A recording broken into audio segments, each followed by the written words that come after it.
I'm going to walk you through the Stave AssetPath ordering, receiving, and managing of assets. So I'm logged into the AssetPath portal as myself, Christopher Morgan. First thing I'm going to do is go to the catalog and navigate over to a new hospital bed. This is something I need, and I'm going to add it to my shopping cart and order it, and then view the request. So this, as an end user, gives me an idea of where everything I'm requesting is going, so it doesn't go into a black hole, and I can keep tabs on the status of where the hospital bed is in through the system. Let's switch gears for a second and now go into AssetPath as a different user, and I'm Zaid Omar at this point. Zaid Omar's portal is a little bit different. He has some materials management options because he's on the fulfillment side. And the first thing Zaid's going to do is go into the requests and see the request at the top for Christopher Morgan. Based on some business rule, it's pre-approved, maybe the location, maybe the price. But Zaid can see what I'd like, and Zaid can go into the source request option. So source request is how do we get this to Chris? Now, it turns out we actually have 3 of that hospital bed model in stock, and we only need 1. So what I would do in the real world is initiate a transfer order, but for our purposes, let's go through a purchase order. I'm going to order the hospital bed from one of my approved vendors, and I get everything from Amazon, and I'm going to send it to San Diego,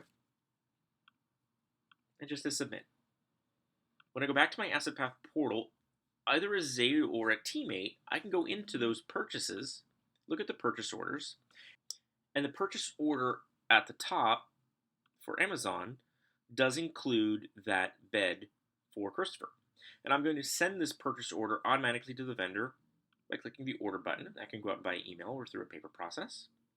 Now, when I come back to this screen, be it in a few days, a few weeks, a few months, depending on the asset, I'm going to have a receive button. This means that the asset actually showed up at the location. I'm going to click that, and I can see at a glance that I've received 1 bed, what it cost, where it's going, and what I can automatically do here is assign it an asset tag. Let's call it hospital bed 123. Write down its serial number from the bed, and automatically reserve it for Christopher Morgan. This is so powerful because from any user, when I go to my AssetPath dashboard, I can track all the equipment that's come in. So what's the point of ordering all this equipment if we don't want to do something with it right now? And I believe we called it hospital bed 123. And sure enough, here is that asset of the hospital bed. It's showing me exactly where it's located on the map. I have the option to transfer it, and I have the option to record additional information about that asset and even initiate work orders based on that asset. So what the Stave AssetPath application gives you is true request to retire asset management used throughout your enterprise.